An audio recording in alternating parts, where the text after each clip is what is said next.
Hello hello hello everyone. তো আমি এনেছি আমার এই বছরের কালী পুজোর ব্লগটা। আমি ঠিক করেছি যে নিউ ইয়ার পড়ার আগেই আমি পুরনো বছরের সমস্ত ব্লগ আমাদের সাথে শেয়ার করেই নেবো। তো এই বছর কালী পুজোটা আমার কাছে সত্যি অনেক বেশি স্পেশাল ছিল, কারণ এই বছর পুজোতেই আমি জীবনে প্রথমবার এত বড় একটা পুজোতে আলপনা দিতে যাব বলে মানে আমন্ত্রণ পেয়েছি বলা চলে। এটা আমার মাসির বাড়ির পুজো, আর এটা হলো কালী পুজোর আগের দিনের সকালের ব্লগ। আমি গেছিলাম সেখানে, আর সবাই আমাকে আলপনা আর্টিস্ট বলছিল, যেখানে কিনা আমি আলপনা আর্টিস্ট বলার 1%ও যোগ্যতা আমার নেই, কিন্তু তাও বেশ ভালো লাগছিলো। তো তারপর আলপনাটা সেরে নিয়েই আমি দাদাদের সাথে চলে গেছিলাম ঠাকুরকে আনতে।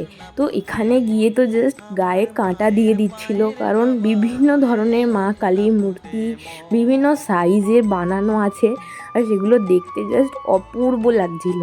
তো ঠাকুরটাকে আনতে গিয়েছিলাম সবাই মিলে, আর এনে সমস্তভাবে সাজিয়ে নিয়েছিলাম। দাদারা আগে থেকেই লাইট প্যান্ডেল সব কিছু করে রেখেছিল, জাস্ট আলপনাটা আমি করে আর ঠাকুরটা এসে বসেছিল, খুব সুন্দর লাগছিল। তো তার পরের দিন সকাল সকালই মা আর আমি চলে গেছিলাম মাসির বাড়িতে। আর আমি এত সকাল সকাল যাওয়ার কারণ হচ্ছে, এত বড় পুজো মাসি একা হাতে এত জোগাড় করতে পারবে না, তাই আমরা দুজনে গেছিলাম জাস্ট সাহায্য করতে ঠাকুরের জোগাড়ে। আর ঠাকুর পুজোর জোগাড়ে সাহায্য করতে তো কার না ভালো লাগে। তো আমি এখানে ভিডিও করছিলাম একটাই কারণে, সেটা হচ্ছে এই পদ্ম ফুলটার জন্য।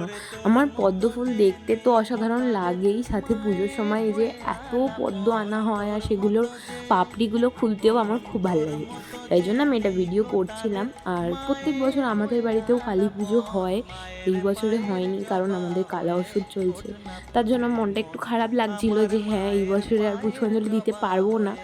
কিন্তু সেরকম কিছুই হয়নি। ঠাকুরমশাইকে জিজ্ঞাসা করেছিলাম, ঠাকুরমশাই বলেছেন যে না, আমি অন্তত এই পুজোর জন্য পুষ্পাঞ্জলি দিতে পারবো, সে আমি সকালে খেয়ে নিয়েছিলাম তাও দিতে পারবো। তো সেটা শুনে তো মনটা খুবই ভালো হয়েছিল। তো তারপর পুষ্পাঞ্জলি দিয়ে নিয়েই ঠাকুরমশাইয়ের কাছ থেকে প্রসাদ খেয়ে তারপরে তিলক লাগিয়ে তারপরে রাতের খাওয়া দাওয়া সেরে বাড়ি চলে এসেছিলাম। কিন্তু বাড়ি এসে আর রেহাই কোথায়, কালী পুজো বলে কথা, ভাই তো পুরো মাথা পাগল করে দিচ্ছিল। তারপরে রাতে আমরা সবাই মিলে ছাদেতে গিয়ে কিছু বাজি ফাটিয়ে এসে শুয়ে পড়েছিলাম। ব্যাস একটুখানিই ছিল আমার কালী পুজোর মিনি ব্লগ।